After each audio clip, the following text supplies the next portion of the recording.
At the end of every World Cup, we see the exact same image. An exhausted team captain, muscles drained from a grueling 90-minute match, easily hoisting a glowing gold trophy over their head with a single hand. But if you calculate the math behind that image, the physics do not add up. The trophy stands nearly 37 centimeters tall. If it were actually made of solid 18-karat gold, the metal's sheer density would push its total weight to around 80 kilograms. That is roughly the weight of an adult human male. No athlete, regardless of adrenaline, is casually lifting 80 kilograms overhead with one arm after running for 2 hours.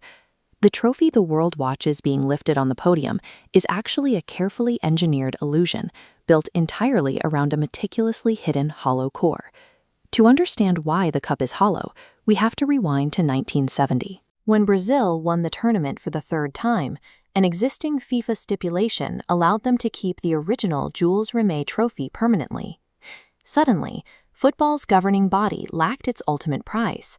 FIFA launched an international design contest to find a replacement, receiving 53 unique physical submissions from sculptors all over the world.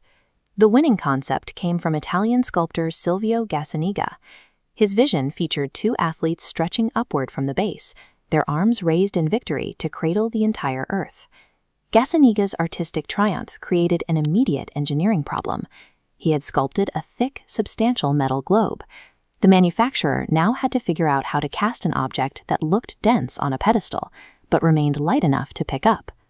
Today, the original solid gold trophy is kept locked inside a vault in Switzerland. The version winning teams actually take home is a gold-plated brass replica, crafted in a pink-walled factory near Milan called GDE Bertoni. To bypass the weight problem of Gazzaniga's design, the Bertoni artisans rely on an ancient metallurgical technique known as lost wax casting. This schematic illustrates how the factory shapes the interior. By melting away a wax core and pouring liquid brass into the mold, the metal forms a perfect outer shell, preserving an empty, hollow cavity straight down the center.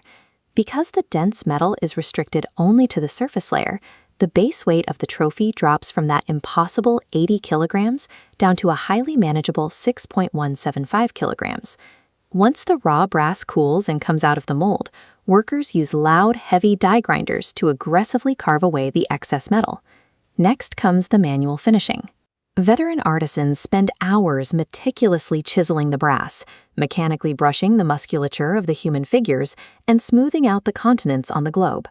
At this point, the factory has nailed the exact shape and weight of the World Cup, but sitting on the workbench, the dull piece of brass still requires a chemical transformation. To become the ultimate prize, the trophy undergoes a strict chemical reset. It gets plunged into an ultrasonic degreasing bath, which violently shakes loose and strips away every microscopic impurity from the metal. The pristine brass is then submerged in a galvanic bath, a process known as gilding, which uses electrical currents to coat the raw metal in pure 18-karat gold. As seen in this cross-section, the gilding timeline is rigorous. The trophy undergoes 3 distinct consecutive sessions in the bath. This repetition forces gold ions to bond flawlessly to the brass, leaving no microscopic gaps. Once the final layer is set, the newly golden cup is carefully washed in distilled water to halt all chemical reactions and wash away the galvanic residue. Through this precise application of galvanic chemistry, the engineers pull off their illusion. They disguise a hollow 6-kilogram piece of brass as a solid artifact of pure gold. The final assembly stage permanently marries the golden shell to its flat base. Rather than extending the gold entirely to the bottom, the design deliberately incorporates 2 layers of green malachite. This semi-precious stone provides a sharp visual contrast against the gleaming metal above it. A protective layer of Zapon varnish is applied over the entire object, sealing the metal and ensuring it retains its remarkable shine. Yet the most personal architectural detail is hidden.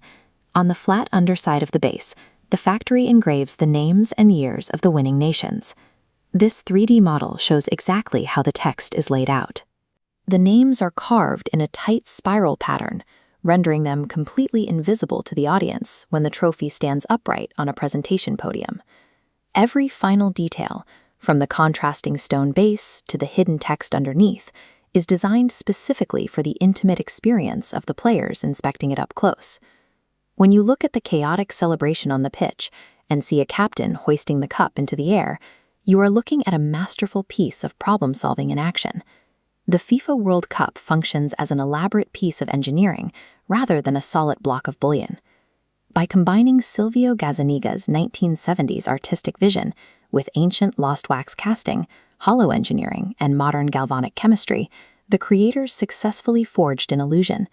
They built an object that perfectly balances its physical weight with the immense emotional weight of global glory.